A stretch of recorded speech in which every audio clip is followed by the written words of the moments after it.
On a cold winter morning in the year 763, something unexpected happened. Aided by dissidents, a conquering army of Tibetans entered the capital city of the Chinese Tang dynasty and briefly occupied the imperial palace. If that surprises you, it shouldn't. By the mid-8th century, Tibet was at the center of a vast militaristic empire that rivaled the Tang dynasty and the Abbasid Caliphate and fought for control of the lucrative city-states that lined the Silk Road, linking China to India and to the Muslim and Christian worlds. At its peak, the Tibetan Empire was a vast multi-ethnic state that existed at one of history's greatest religious and cultural crossroads. But how did the Tibetan Empire emerge to become one of the dominant powers in Inner Asia, and why did the entire empire collapse, never to emerge again, vanishing into history and myth? To answer that question, scholars turn to the earliest recorded history in Tibet and a young prince named Tri Songtsen, who would later be known as Songtsen the Wise, or, in Tibetan, Songtsen Gampo, who would unite the Tibetan clans and forge a minor kingdom into an empire.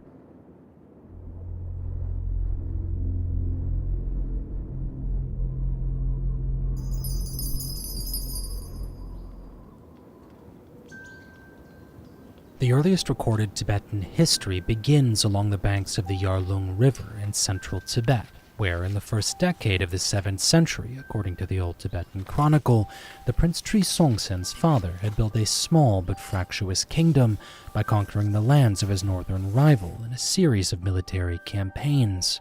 But before Tri Songtsen's father could consolidate his realm, the newly subjugated northern territories rebelled, and in 618 CE, when Tri Songtsen was 13 years old, his father was assassinated by poison. Despite his age, the young prince, now a king or tsempo, proved to be both a competent military commander and a shrewd politician. Understanding the vulnerability of his position, Tri Songtsen moved quickly, consolidating his supporters and taking oaths from his sworn ministers and lieutenants. And before the rebels could muster their forces, the tsempo's army marched north, crushing the rebellion and eliminating any immediate opposition to his rule. Having consolidated much of his father's conquests, Tri Songtsen began to look to neighboring factions for ways to strengthen his position through trade and alliances, as well as for opportunities to expand his realm through conquest.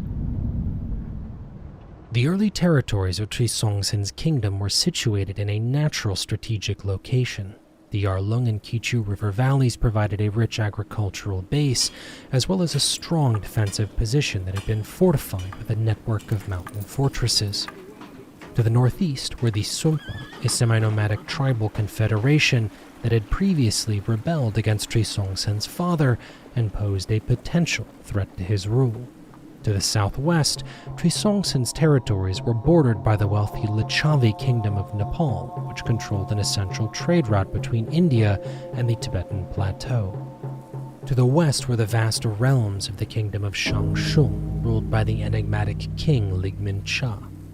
To the northeast, beyond the Sumpa, were the Aja or Tuyahun, a nomadic dynasty that controlled the rich pasture lands to the east of the Tsaidam Basin. And to the far east was the newly founded Tang Empire, which for the moment was in a weakened position following the collapse of the Sui dynasty, but would soon emerge as one of Asia's great geopolitical powers and a rival to the Tsempo's imperial ambitions. The Old Tibetan Chronicle relates that, seeing the military strength of the factions surrounding them, Tri Songtsen and his ministers advocated a policy of territorial expansion through subterfuge and diplomacy rather than outright warfare, and in the early years of his reign, this proved to be extremely effective.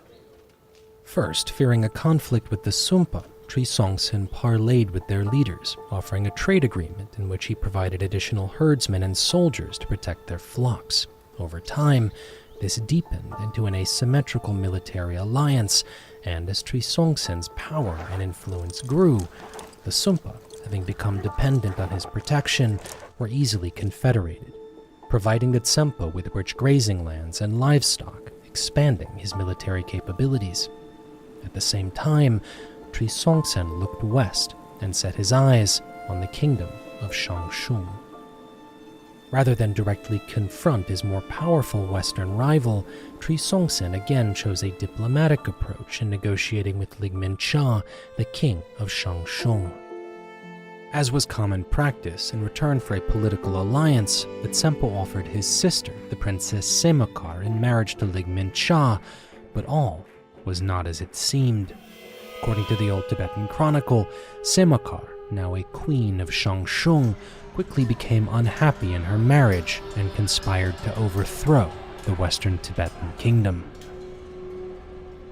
In the years that followed, using official state functions and clandestine messages, she provided Tri Songtsen with intelligence on the inner workings of the court of Shangshung and on the movements of its military garrisons.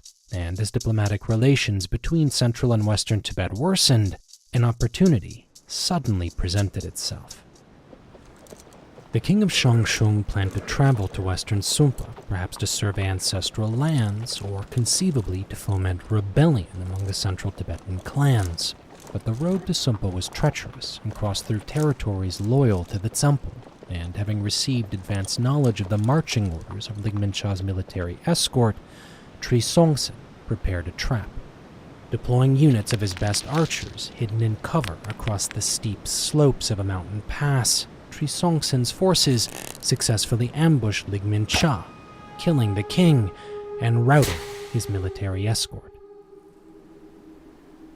In the power struggle that followed, with the help of Semakar, Tri Songtsen was able to annex Shangshung, taking oaths from the leaders of its confederated clans. In one broad stroke, for the first time in history, central and western Tibet were unified into a single empire, spanning nearly half of the Tibetan plateau. As the young Tibetan Empire consolidated its recent territorial expansion, an opportunity to forge a political alliance with the Licchavi kingdom of Nepal unexpectedly fell into Tri Songtsen's lap. The Prince Narendra Deva, a claimant to the throne of Nepal, had been deposed by his uncle and forced to flee the Kathmandu Valley. Rather than side with the usurper, Tri Songtsen offered Narendra Deva asylum in central Tibet, and when the Licchavi prince finally returned to Kathmandu in 641 CE, it was at the head of a Tibetan army, which easily defeated the usurper's forces, installing Narendra Deva on the throne and making the Licchavi kingdom a de facto vassal state, earning the Tibetans a wealthy and influential southern ally. This sweeping period of conquest brought enormous wealth and prestige to the Tibetan court, but did not come without considerable risk. The empire's rapid growth had placed it in contact with powerful new adversaries, as well as new cultural and religious forces, which posed challenges to Tibet's traditional pre-imperial institutions. And the governance of recently acquired territories required new administrative technologies, which would have to be adapted quickly to prevent stagnation and rebellion. To solve these problems, once again, Tri Songtsen and his ministers looked abroad to neighboring powers, now not only for the possibility of conquest, but also for social and technological innovation. In the early years of Tri Songtsen's reign, the Tibetan Empire lacked a written language. Folklore and the deeds of kings were passed along orally from generation to generation, and the record-keeping of imperial administration was done using tally sticks, which were marked with symbols and notches, communicating basic information between military garrisons and administrative units of the empire. This was sufficient for the governance of a petty Himalayan kingdom, but a complex, multilingual empire required more advanced institutions, and contact with the ancient literate cultures of India, China, and Nepal provided the Tsempo with an example of how writing could be used to both govern and tighten control of imperial territories. In an effort to acquire this new technology, Tri Songtsen sent numerous ministers to the distant south with the goal of adapting an Indian script to create a written Tibetan language. Many didn't survive the journey. Those that weren't killed by bandits and survived the perilous roads traversing the snow-capped peaks of the Himalayas fell victim to the dense jungles and summer heat of the North Indian states. According to later Tibetan histories, however, one of Tree Songtsen's scholar ministers, a man named Tonmi, survived the journey and, proving to be an exceptional linguist, succeeded in creating both a written Tibetan script and grammar. In fact, he so impressed his Indian hosts that he was given the name Sambota, meaning the best Tibetan. Whether or not the story of Tonmi Sambota is true, it is clear that the innovation of writing revolutionized the empire, allowing for the codification of laws, the recording of historical events, and more precise administration of imperial territories and their military commanders, who would be sorely tested in the wars to come. In the mid-630s, the Tang Empire, now strengthened under the leadership of the Emperor Taizong, launched an extensive and bloody campaign to secure its western borders and subjugate the nomadic peoples of Asha. While the campaign was a moderate success, it had the unforeseen result of eliminating the Asha as a buffer state between Tibet and China, bringing the two empires into direct contact, facing each other across the flatlands of the Tibetan Basin. Seeing this as a potential threat and following the proven advice of his ministers, Tree Songtsen sought to avoid the possibility of conflict with the Tang by offering a marriage alliance, as he had done in Shangshung, this time proposing that he himself take a Chinese princess as a bride. For these delicate negotiations, which would mark one of the first significant contacts between the two empires, the Tsempo chose Gar Tongsen, a veteran military commander, a seasoned diplomat, and patriarch of the powerful Gar clan, which controlled vital strongholds in central Tibet. Over the weeks and months that followed, Gar Tongsen made the journey to the great metropolis of Chang'an, the capital city of the Tang Empire. According to later histories, he was at first politely received at the Tang imperial court. However, while his request was under consideration, the Tibetan delegation learned that the Chinese princess would instead be promised to the Asha in return for the fealty and continued subjugation of their lords. When the delegation returned to the Tibetan court empty-handed, Tree Songtsen flew into a rage. It seemed that, despite his conquests, insofar as the Tang were concerned, Tibet was still little more than an obscure and barbaric Western kingdom. In response to this perceived affront, Tree Songtsen assembled his armies and ordered an invasion of the already weakened Asha in the year 638. Over the following 2 years, Tibetan cavalry roamed the Tibetan Basin, crippling the armies of the northern kingdom and eventually moving to raid the Tang-controlled city of Lanshao. However, following a minor defeat at the hands of a smaller but highly mobile regional garrison, the Tibetan army retreated to make camp along the Tang frontier, only a few weeks' march from the Chinese capital. Now, with the shadow of total war looming over both empires, in the winter of 640, Gar Tongsen returned to Chang'an, this time bearing gold and precious stones as gifts and proposing a peace sealed by the marriage of the Tibetan emperor to the Tang princess Wencheng.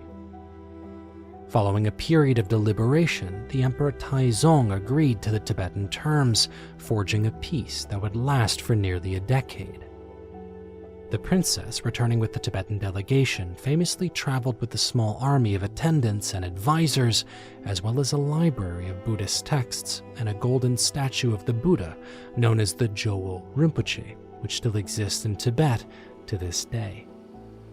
Upon arriving at court, she would join Tree Songtsen's other wives, the most notable of which was another Buddhist queen, the Nepalese princess Brikuti, who would also come to Tibet with a significant number of Nepalese advisors and Buddhist texts.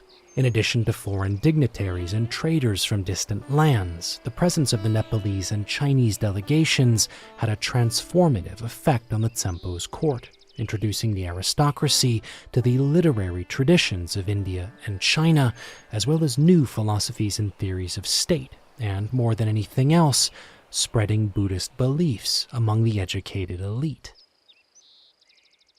The early Tibetan Empire was, in fact, not Buddhist. The types of religion practiced in Tibet in the prehistorical period are still a matter of debate, but what is clear is that Tree Songtsen, perhaps influenced by his Nepalese and Chinese queens, developed a keen interest in Buddhism and may have encouraged its practice among the aristocracy. While Buddhism remained little more than a marginal court religion during the Tsempo's reign, a series of Buddhist temples were constructed across the Tibetan plateau, the most significant of which was built in the prosperous city of Lhasa, in the heartland of the empire, along the fertile banks of the Kichu River. Known today as the Lhasa Jokang, the temple complex was originally built to house the Buddhist relics brought to Tibet by the emperor's Chinese and Nepalese wives. However, in future generations, it would become a unifying symbol of Tibetan Buddhism and its historical legacy. Over the course of the late 640s, Tree Songtsen appears to have gradually abandoned the expansionist policies of his youth in favor of the consolidation and governance of the empire's new territories. And with the exception of a minor conflict in North India in 648, the final years of Tree Songtsen's reign were largely preoccupied with the construction of temples and the continued confederation of Shangshung, where, it was rumored, the roots of clannish rebellion had begun to grow. However, in the year 649, with his health failing, Tree Songtsen, the first great emperor of Tibet, died only months apart from his former enemy and sometimes friend, the Tang Emperor Taizong.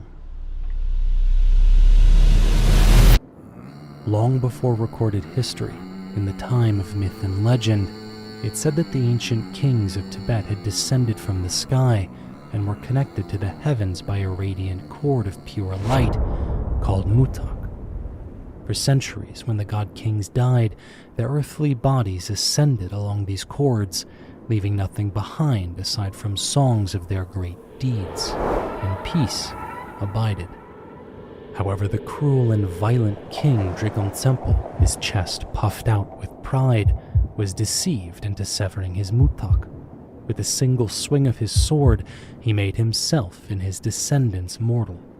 From that time forward, the kings of Tibet lived and died as men, and were buried in the tradition of their ancestors.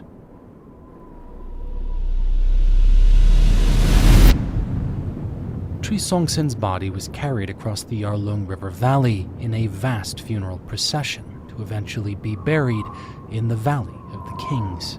His tomb, as became the custom for later emperors of Tibet, was a large earthwork structure over 13 meters high and 130 meters in length, inside of which the temple was interred along with gold, silks, and artifacts from across the entirety of his realm. In life, Tree Songtsen had accomplished everything that could be expected from the founding figure of an empire. Everything, that is, except secure his line of succession. The Tsempo's only male heir had died years earlier, leaving Tree Songtsen's young grandson to ascend the throne. Being too young to rule, this created a power vacuum into which stepped the former minister, Gar Tongtsen, who wielded the financial and military backing of the powerful Gar clan. Ruling as regent in the name of the child emperor, the patriarch of the Gar clan wasted no time in reviving the empire's former expansionist policies. In the decade following Tree Songtsen's death, the Tang, now under the de facto leadership of the Empress Wu, had waged a series of successful campaigns against the Western Turkic Khaganate.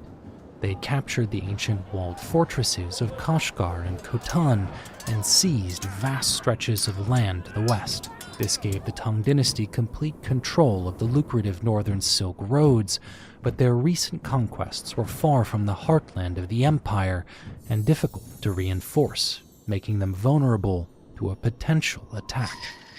Seeing this as an opportunity, Gar Tongtsen secretly sent envoys to the Western Turkic Khaganate to form a military alliance, and in the year 661, leading a combined Turkic and Tibetan army, Gar Tongtsen moved to attack the Tang Empire from the south and west, taking their provincial forces by surprise. The garrison in Kashgar was the first to fall, and according to the Tang annals, following a series of desperate rearguard actions, the Tang sent an army to defend the city of Khotan and confront the combined Turkic and Tibetan forces. However, exhausted from years of campaigning and badly depleted by the hit-and-run tactics of Tibetan light cavalry, when the Tang army was ordered to engage the Tibetans in the field, rather than fight, they surrendered their weapons and armor, made peace, and hastily retreated to the east. This left Khotan undefended, and the city with its lucrative trade route fell to the Tibetans shortly afterwards. Meanwhile, across the border to the east, the Tang forces, now aware of the threat, had regrouped and, according to local spies, were entrenching themselves in defensive positions to hold what remained of their western protectorate at any cost. Rather than force a confrontation with the well-prepared enemy, Gartongsen chose to strike at a different flank of the Tang frontier, this time setting his sights on the Asha. Leaving significant defensive garrisons in Khotan, he began a forced march south and east, crossing high mountain passes, and braving harsh conditions and brutal cold, he marched his army across the Tibetan plateau. By the summer of 663, having raised levies and gathered supplies from the pasture lands of Sumpa, Gartongsen once again invaded the Tsaidam Basin, this time not as a raider, but as a conqueror. In response to the massed Tibetan cavalry crossing their borders, the Asha retreated to the more defensible east and the verdant pasture lands of Lake Tsongompo, where they called for aid from Tang imperial forces. However, help never arrived. Once again making good use of his network of spies, Gartongsen obtained detailed intelligence on the locations and capabilities of the Asha, and in a series of decisive battles, their armies were crushed before the Tang could arrive. The nobility of Asha and their court retainers fled in a panic, crossing the border to the east to spend the rest of their lives in exile, and for the next 2 years, Tibetan armies would remain encamped on the Tang frontier, constructing fortifications and consolidating their recent conquests. In the year 666, Gartongsen, now an old man weary from decades of war, handed leadership of the Gar clan and its regency of the Tibetan Empire to his sons, who, choosing clan over empire, would divide Tibet and its territories between themselves to govern as they saw fit. As years passed, however, the child emperor would grow into a man and would begin to chafe against his role as figurehead, placing the Gar clan and its armies on a collision course with the imperial court and threatening to plunge the empire into civil war. In the space of little more than 60 years, through extensive warfare and political intrigue, the Tibetan Empire had grown from a small tribal confederation to become one of the most powerful and influential states in all of Asia. Contact with the ancient literate cultures of India, Nepal, and China had introduced writing and Buddhism to the Tibetan court, radically transforming the social and political world of the aristocratic elite. And through the vassalage of the Kingdom of Nepal and the conquest of city-states along the northern Silk Roads, the empire had begun to accumulate enormous wealth through trade and taxation, as well as annexing the fertile pasture lands of the Asha, bringing with them some of the region's richest reserves of both grain and horses. Despite the Tibetan Empire's rapid growth, however, and its successes on the battlefield, the internal political structures of the Tibetan state had quietly begun to weaken, and as the pre-imperial clans asserted themselves and vied for dominance with the court, the young empire would be shaken to its core. This episode is brought to you by Armchair Academics in collaboration with Tibet House US. Visit thus.org to learn more about supporting Tibetan cultural causes near you. Thank you for watching. I'm Alex, the writer and director of the series, and I want to thank our backers on Indiegogo who helped finance this episode and also our supporters on Patreon. All of these wonderful people right here. If you're interested in learning more about Tibetan history or the Tibetan Empire more specifically, you'll find all of our references in the video description, but you'll also find expanded reading lists, commentary, and annotated bibliographies for each episode on our Patreon, as well as interviews with specialists in Tibetan history and culture, like this interview with Professor Brendan Dotson at Georgetown University, which covers the entire history of the empire and provides much more depth than we were able to cover in this episode. None of our Tibet-related content on Patreon is paywalled. It's all free to watch and free to use. But if you like what we're doing on the channel, please consider becoming one of our Patreon supporters to help us make more content like this in the future. But whatever you do, wherever you are, I hope you never stop learning.